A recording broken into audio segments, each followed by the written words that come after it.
Astaghfirullah. Assalamualaikum warahmatullahi wabarakatuh.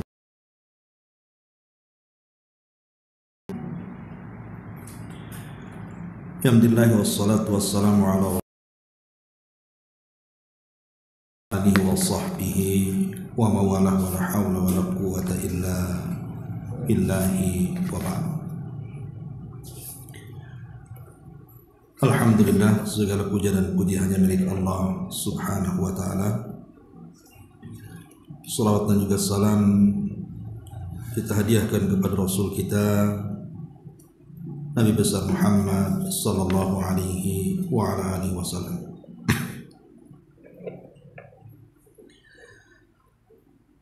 Alhamdulillah, di pagi menjelang siang ini kita bisa melanjutkan kajian kita membahas Siratul Mustafa, manusia terbaik di alam semesta, Rasul kita Muhammad sallallahu alaihi wa alihi wasallam.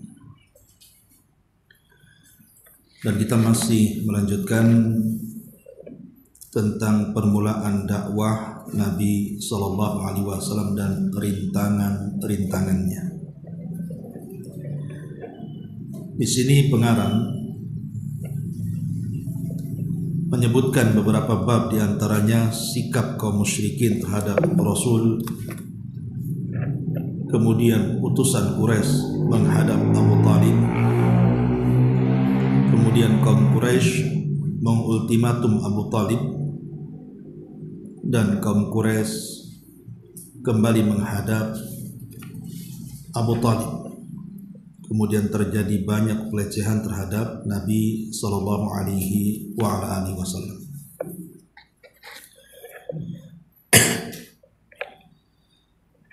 Baik, kita akan baca sedikit perkataan. Adapun Rasulullah sallallahu alaihi wasallam kala itu tidaklah mengalami siksaan yang sedemikian rupa, karena beliau adalah orang yang terhormat, berwibawa, dan sosok langka. Baik kawan maupun lawan semuanya sangat segan terhadap Nabi sallallahu alaihi wasallam. Setiap orang yang berjumpa dengannya pasti akan menyambutnya dengan rasa hormat dan juga pengagungan. Bahkan tidak seorang pun yang berani melakukan perbuatan beliau selain manusia-manusia kerdil dan juga picik. Terlebih, beliau juga mendapatkan perlindungan dari pamannya Abu Talib, yang merupakan tokoh yang diperhitungkan di manusia. Oleh karenanya, sulit sekali bagi seseorang untuk melecehkan orang yang sudah berada dalam lindungannya. Lah kondisi ini tentu banyak berbuat terhadap Nabi. Hal ini memaksa mereka untuk memikirkan secara jernih jalan keluarnya tanpa harus berurusan dengan tapal larangan yang bila tersentuh akan berakibat tidak baik. Lah problem tersebut malah memberikan inspirasi bagi mereka untuk memilih jalan berunding dengan sang sesepuh terbesar Abu Talib, akan tapi tentunya dengan lebih banyak melakukan pendekatan secara hikmah, ekstra tegas, disiplin, dengan trik menantang dan ultimatum yang tersembunyi sehingga dia mau tunduk dan mendengarkan apa yang mereka katakan. Jadi gini maksudnya. Pembahasan yang sudah kita jelaskan, bahwa banyak para sahabat Nabi sallallahu alaihi wasallam, terutama yang lemah-lemah, itu mendapatkan siksaan. Karena ada sebagian para sahabat itu yang tidak punya perlindungan. Seperti contohnya Bilal ibn Rabah. Tidak ada yang melindungi dia karena dia seorang budak. Makanya mendapatkan siksaan sedemikian rupa. Khabbab ibn Arat juga sama. Abdullah ibn Mas'ud dan banyak sekali sahabat-sahabat yang mendapatkan intimidasi, penyiksaan, bahkan pembunuhan seperti keluarga Ammar, menyampaikan kebenaran. Masalahnya orang-orang Quraisy ini mereka hendak menghentikan dakwah Nabi SAW dengan cara yang sama yang dilakukan kepada para sahabat itu tidak bisa. Artinya seperti menyiksa, kemudian mengintimidasi secara langsung itu tidak bisa. Kenapa? Karena Nabi SAW punya pelindung. Siapa dia? Dialah Abu Talib. Kenapa Abu Talib ini mampu melindungi dakwah Nabi SAW? Ya, karena Abu Talib itu adalah Sayyidul Arab. Dia pemimpin Arab dari Bani Abdi Manaf.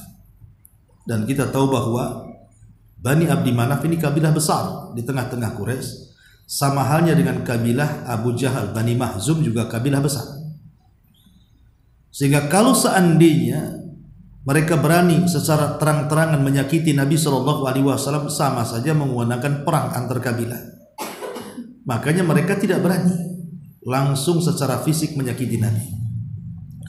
Dari sini kemudian mereka berpikir untuk melobi Abu Talib agar Nabi SAW menghentikan dakwahnya. Itu satu-satunya jalan, karena nggak ada jalan lain gitu. Kalau mereka tetap menyentuh Rasul, akan berhadapan dengan Abu Talib dan dengan kabilahnya Bani Abdi Manaf. Dan ini kecerobohan kalau sampai kemudian terjadi peperangan, karena bagaimanapun Abu Talib itu seorang pemimpin yang didengar ucapannya. Memang Quraisy itu kan banyak kabilah-kabilah di bawahnya, tetapi kan yang paling besar itu kan Bani Mahzum dan Bani Abdi Manaf, atau kabilah Rasul dan kabilahnya Abu Jahal. Itulah yang selalu menjadi pemimpin Arab kala itu, dan itu selalu bergantian. Kadang-kadang pemimpin itu dari kabilah Rasul Bani Abdi Manaf, terkadang pemimpin Arab itu diambil dari Bani Mahzum. Nah, di zaman Abdul Muthalib kakeknya Nabi SAW dari Bani Abdi Manaf. Tapi setelah Abdul Muthalib meninggal dunia, maka terjadi penggeseran kepemimpinan di tengah-tengah Quraisy.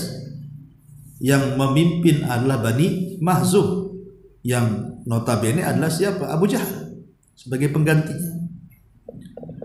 Lah karena Abu Talib sendiri adalah putra sulung daripada Abdul Muthalib, artinya mewarisi kepemimpinan Arab. Itu yang menjadi berpikir nih Abu Jahal CS ini untuk berurusan langsung dengan Nabi SAW. Makanya mereka membuat trik dengan cara apa? Dengan cara berdialog. Bagaimana bentuk dialognya? Maka di sini mereka mengutus utusan Quraisy menghadap Abu Talib. Taib Ibnu Ishaq berkata, sekelompok tokoh bangsawan kaum Quraisy menghadap Abu Talib lalu berkata kepadanya, "Wahai Abu Talib, sungguh keponakanmu telah mencaci maki Tuhan kami, mencela Tuhan-Tuhan kami, mencela agama kami, menganggap kami ini menyimpang dan menganggap nenek moyang kami ini sesat. Karenanya engkau hanya punya dua alternatif saja. Cegah dia, jangan lagi mengolok-olok kami, atau membiarkan kami dan dia menyelesaikan urusan ini. Sesungguhnya kondisimu adalah sama seperti kami, tidak sependapat dengan dakwahnya."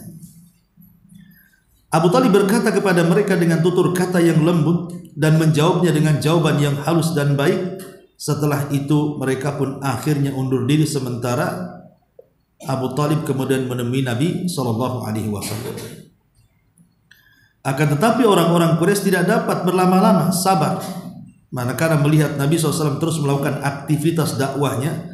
Bahkan hal itu semakin membuat mereka mempersoalkan dan saling memprovokasi, hingga pada akhirnya mereka memutuskan untuk menghadap Abu Talib sekali lagi dengan cara yang jauh lebih keras lagi. Dan ini bentuk bagaimana berbagai macam daya upaya orang-orang Quraisy itu untuk menghentikan dakwah. Ya, salah satunya datang kepada Rasul memberikan alasan dan mengatakan, "Ya Abu Talib, inna ibna akhik," lihat saudaramu tu si Muhammad, anak saudaramu si Muhammad, "qad sabba alihatina," dia berani mencela Tuhan-Tuhan kami, wasaffaha ahlamana, membodohkan bapak nenek moyang kami, wa farraqa jama'atan, memporak-porandakan jamaah dan barisan kami, bahkan mencela agama kami. Kalau tidak kau hentikan, kami yang menghentikannya. Sebenarnya Abu Talib ini datang kepada Nabi SAW menyampaikan unek-uneknya orang-orang Quraisy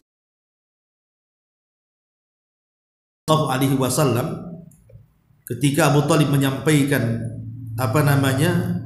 keinginan orang-orang Quraisy antara dua alternatif, satu menghentikan dakwah atau yang kedua berurusan dengan mereka. Tapi Nabi SAW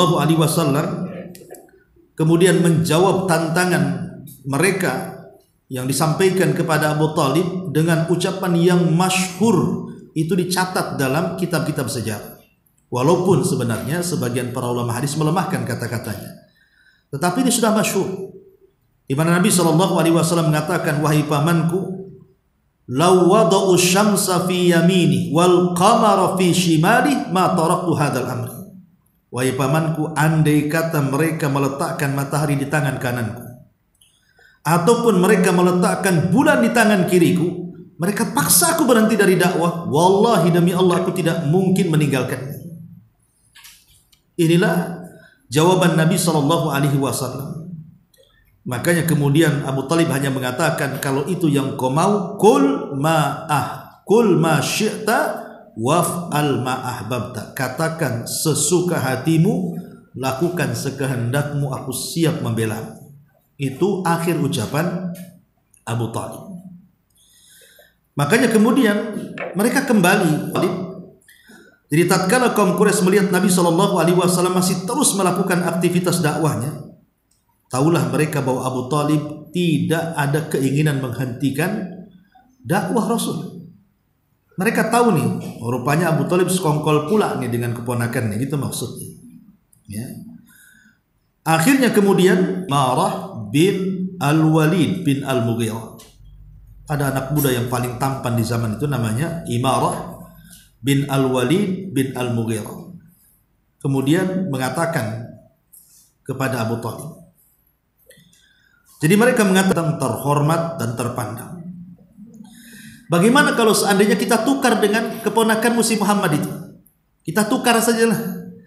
Kalau memang engkau mengharapkan dengan adanya si Muhammad itu karena dia adalah anakmu, kita tukar saja. Ambil Imarah, angkat sebagai anakmu, serahkan Muhammad kepada kami.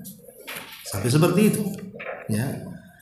Tetapi Abu Talib mengatakan, demi Allah, sungguh tawaran kalian tersebut sesuatu yang sangat murah. Padaku anak kalian ini agar aku memberinya makan demi kalian, sementara aku memberikan anakku agar kalian bunuh. Demi Allah, tidak mungkin terjadi hal ini. Maka Al-Mut'im ibn Adi ibn Naufal ibn Abdi Manaf berkata, demi Allah wahai Abu Talib, kaummu telah berbuat adil terhadapmu dan berupaya untuk membebaskanmu dari hal-hal yang tidak kau sukai. Jadi apa sebabnya aku lihat engkau tidak mau menerima satu apapun dari tawaran mereka? Lihat jawaban Abu Talib, demi Allah, kalian bukannya berbuat adil terhadap diriku, akan tetapi kalian telah sepakat menghinakan aku dan juga berusaha sekongkol dengan kaum Quraisy. Karenanya lakukanlah apa yang kalian ingin lakukan kepada aku. Lihat di sini kecintaan Abu Talib kepada Rasul. Dia nggak peduli loh. Ya. Padahal kan konsekuensinya berat, karena bagaimanapun musuh Nabi SAW itu banyak sekali. Dan mereka sadis-sadis. Mereka sudah menyiksa para sahabat, mereka sudah membunuh para sahabat, kan gitu. Tapi lihat bagaimana kecintaan Abu Talib kepada Nabi SAW luar biasa. Di sini ada faedah, ya, bahwa kecintaan seseorang kepada Nabi SAW tidak cukup hanya sekedar terungkap lewat lisan saja. Karena kecintaan seperti itu sebenarnya tidak ada manfaatnya. Seperti Abu Talib itu cinta kepada Rasul itu hanya karena hubungan kekerabatan saja. Karena Rasul itu anak angkatnya. dan anak daripada saudaranya. Berusaha untuk mengislamkan Abu Talib dengan mengatakan qul ya ammi la ilaha illallah, katakan wahai pamanku la ilaha illallah, tapi dia juga tidak beriman sampai ruhnya keluar tidak mengucapkan kalimat tauhid. Sepakat ahli sunnah wal jamaah mengatakan Abu Talib mati kafir, kecuali orang Syiah mengatakan Abu Talib muslim, tapi kita ahli sunnah mengatakan Abu Talib kafir. Dari sini bahwa kecintaan kepada Nabi SAW haruslah Rasul, tapi juga harus adanya ittiba, mencontoh, mengikuti agamanya. Tetapi sebaliknya, kalau orang hanya mengikuti Nabi SAW tapi tidak ada kecintaan dalam hatinya, ini pun salah.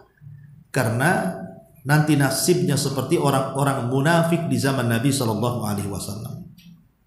Abdullah ibn Ubay ibn Salul. Ubay ibn Salul ini tokoh munafik.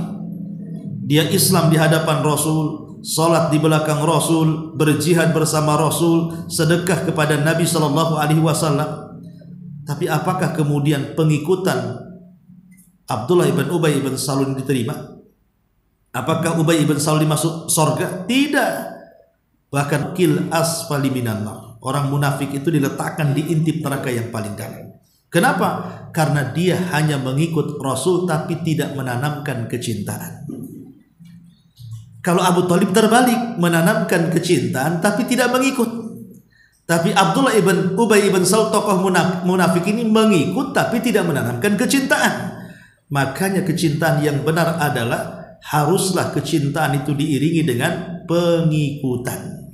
Begitu kaidah. Itulah yang dilakukan Abu Bakar, Umar, Utsman, Ali dan semua para sahabat yang dijamin masuk surga. Dia ikut Rasul, juga menanamkan kecintaan kepada Rasul lebih daripada kecintaan dia kepada seluruh manusia yang ia cintai. Ma'asyiral muslimat, Abu Talib. Maka mulailah kemudian mereka marah. Akhirnya mulai melakukan pelecehan terhadap Nabi. Kaum Quraisy akhirnya membatalkan sikap pengagungan dan penghormatan yang dulu pernah mereka tampakkan terhadap Rasul semenjak munculnya dakwah Islam di lapangan. Memang sungguh sulit mengubah sikap yang terbiasa dengan kebengisan, kesombongan untuk berlama-lama sabar.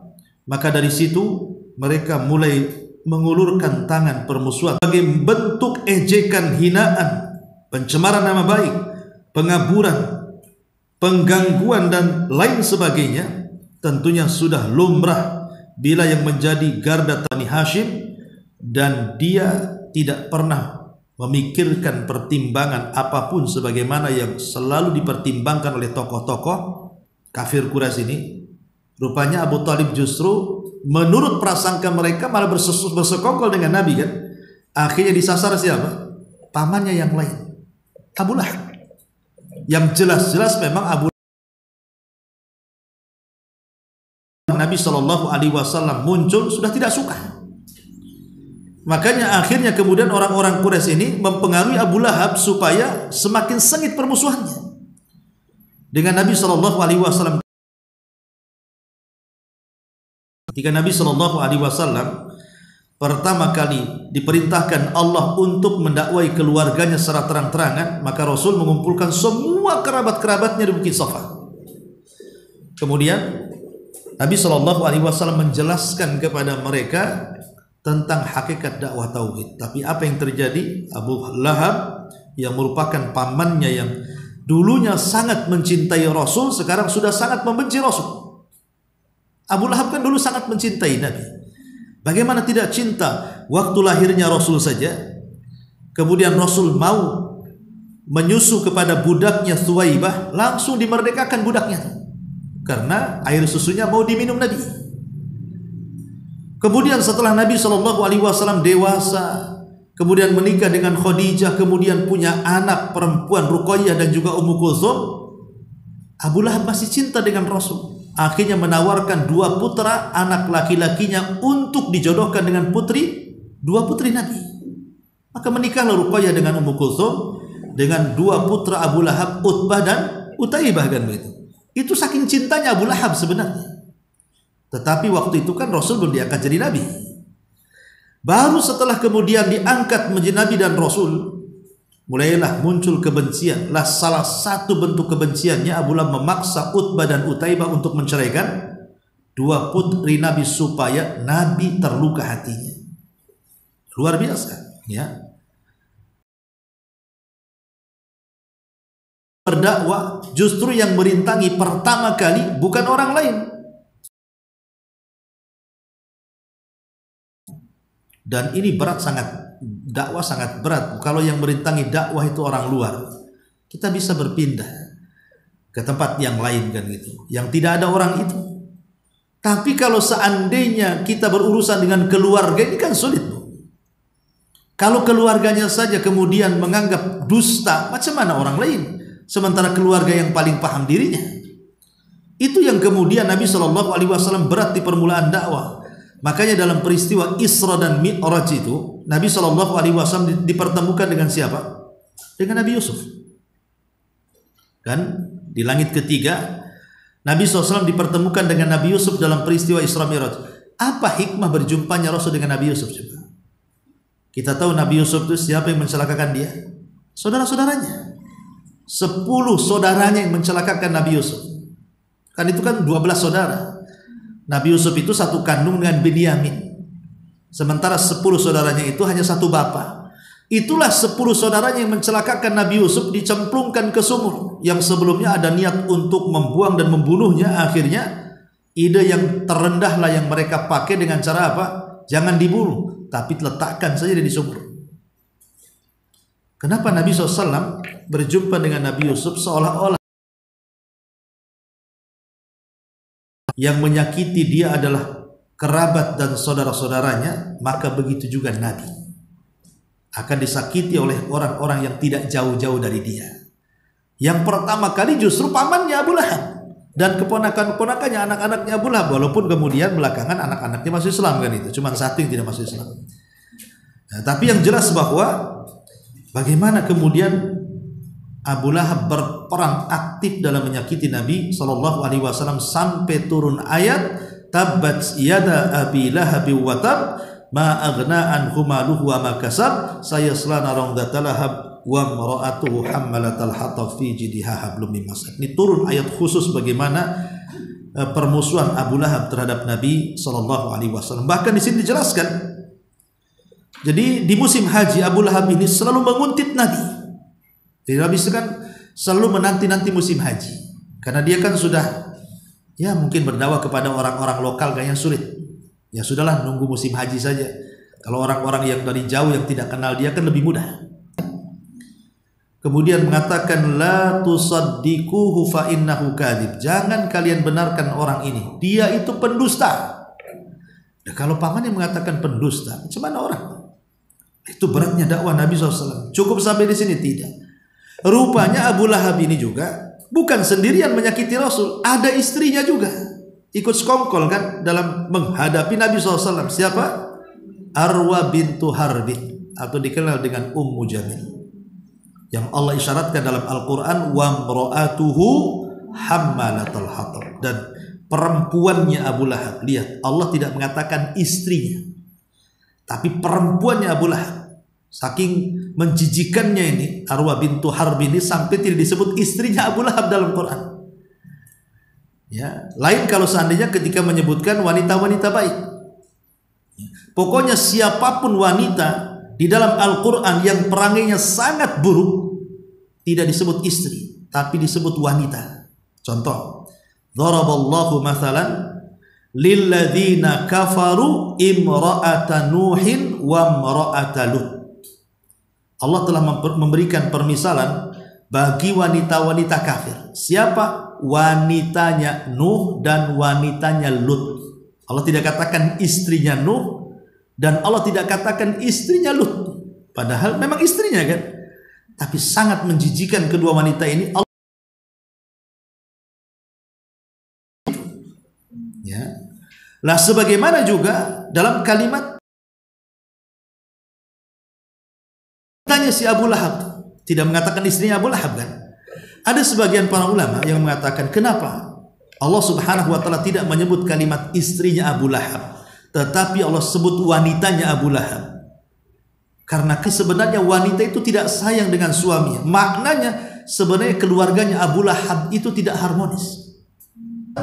Mengatakan Rasul itu pendusta. Dan mengatakan dan mencaci maki Rasul ketika Rasul berdakwah di Bukit Safa. Dengan perbuatan, maka Abu Lahab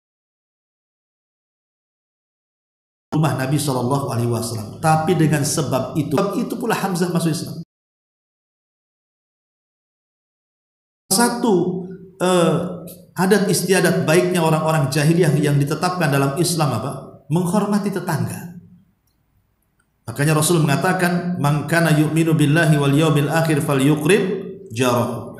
Barang siapa yang beriman kepada Allah dan hari akhir, ya hormati tetangganya. Ini tradisi jahiliyah menghormati tetangga.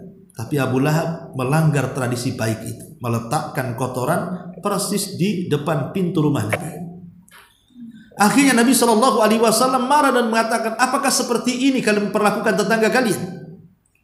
Akhirnya ucapan Rasul ini sampai kepada siapa? Budak apa? Kepada orang-orang, dan disampaikan oleh orang-orang kepada pamannya Rasul yang lain yang namanya Ja'far ibn Abi Thalib. Nah, Ja'far ini kan tidak peduli dengan Nabi. Maksudnya orangnya kan seorang pemburu Ja'far ini.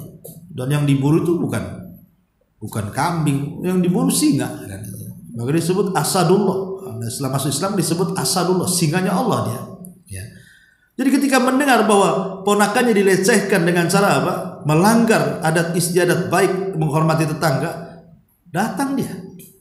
Dan dia lihat kotoran betul-betul ada buktinya, maksudnya diambil kotoran itu, dicarinya Abu Lahab, diletakkan di atas kepalanya dan mengatakan, kau tidak tahu bahwa aku ini berada di atas agamanya. Padahal belum masuk Islam. Tapi dia sudah ngomong begitu karena saking jengkelnya sama Abu Lahab. Dia mengatakan, jangan kau lakukan karena aku berada di atas agamanya.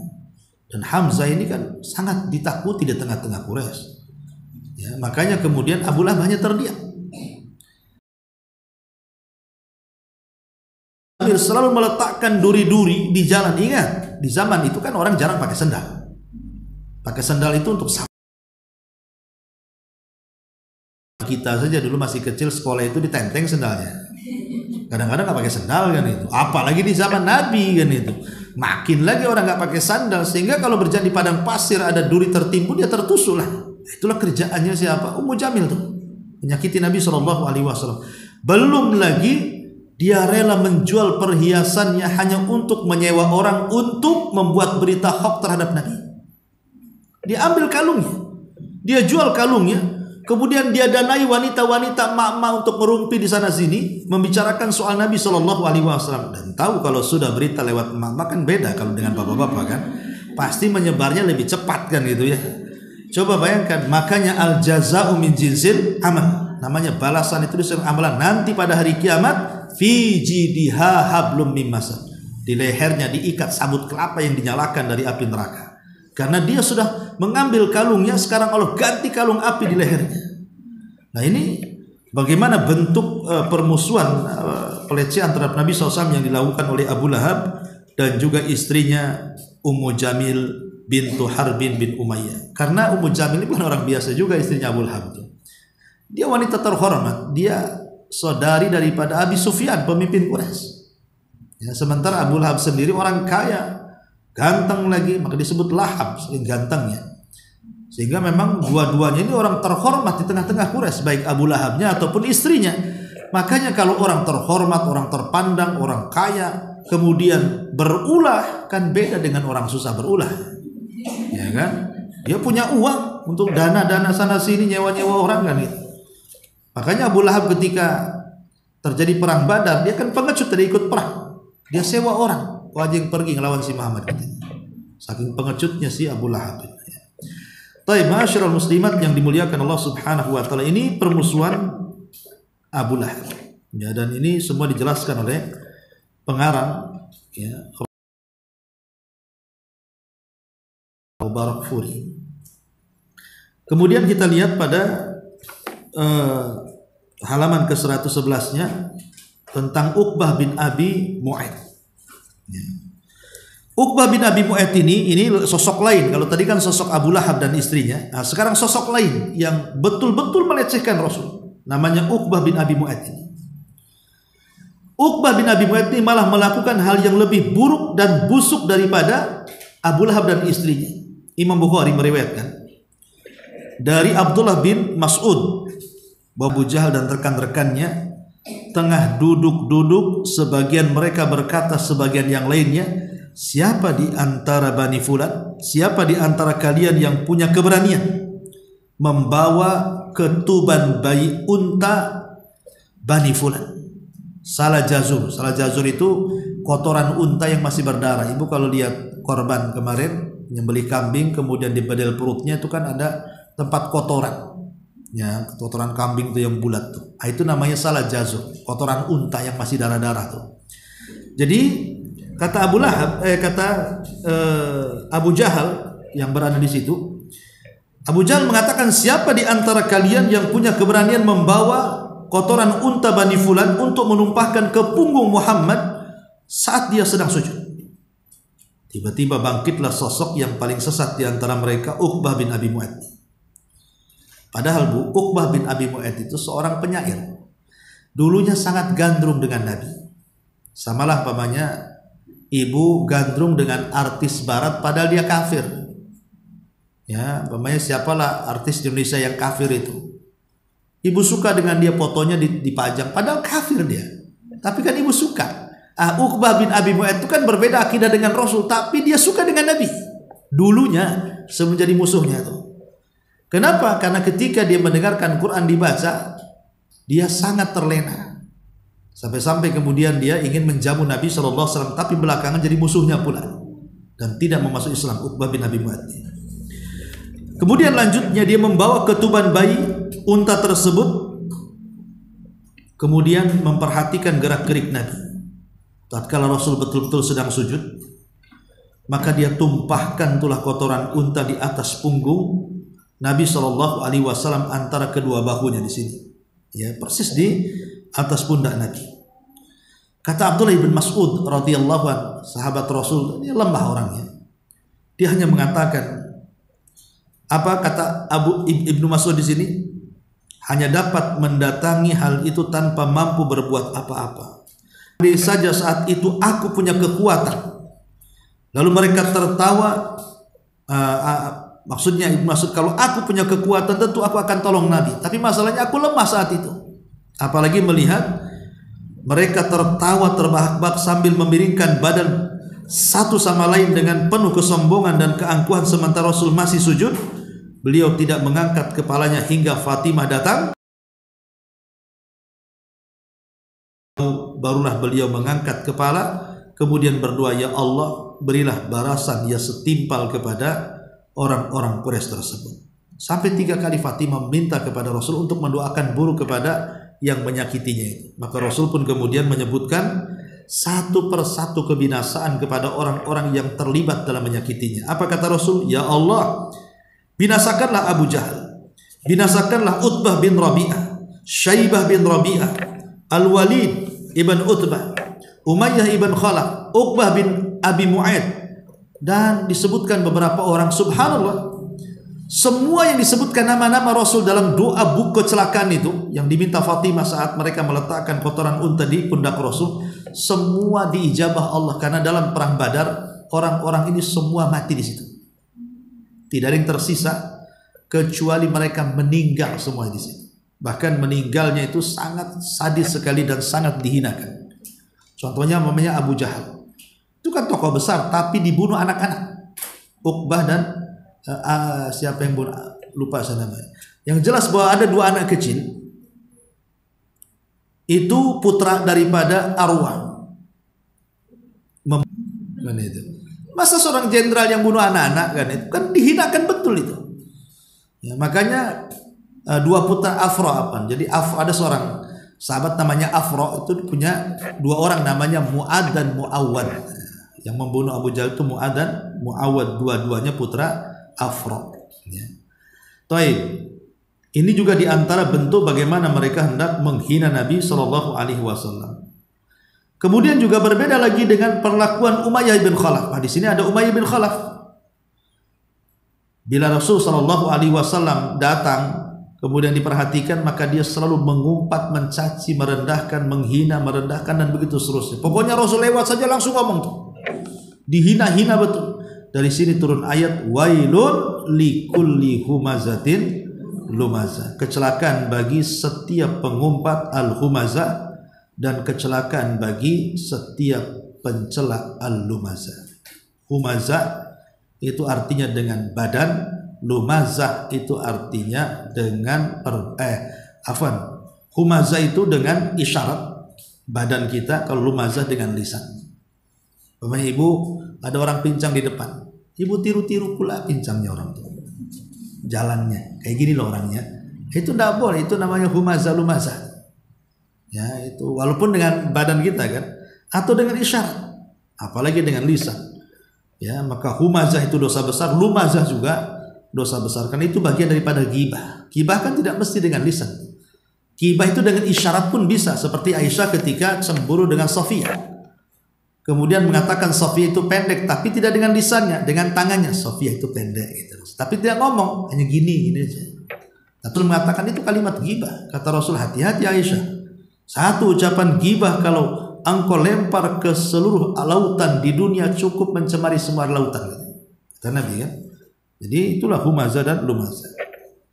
Kemudian juga saudara laki-lakinya Ubay bin Khalaf, merupakan sahabat karib dari Uqbah bin Abi Mu'ayth. Satu ketika Uqbah hadir di majelis Nabi sambil mendengarkan dakwahnya. Namun manakala berita tersebut sampai ke telinga Ubay, dia langsung menegur dan mengkritik saudaranya tersebut serta memintanya agar meludahi wajah Nabi SAW. Subhanallah. Jadi Uqbah bin Abi Mu'ayth dengan Ubay bin Khalaf ini kan sekongkol dalam dunia persahabatan, gebetannya lah ya, yang dekat gitu ya. Bukan ya, dekat kan, setiap orang itu kan pasti ibu kawan banyak, tapi ada yang paling dekat. Kurang lebih ya, gitu. Pokoknya kan mesti ada yang dekat. Lah, Ubay bin Khalaf ini dengan Uqbah ini kawan akrab, satu geng. Jadi ketika mendengar bahwa si Uqbah bin Abi Mu'ayth duduk di majelis Nabi,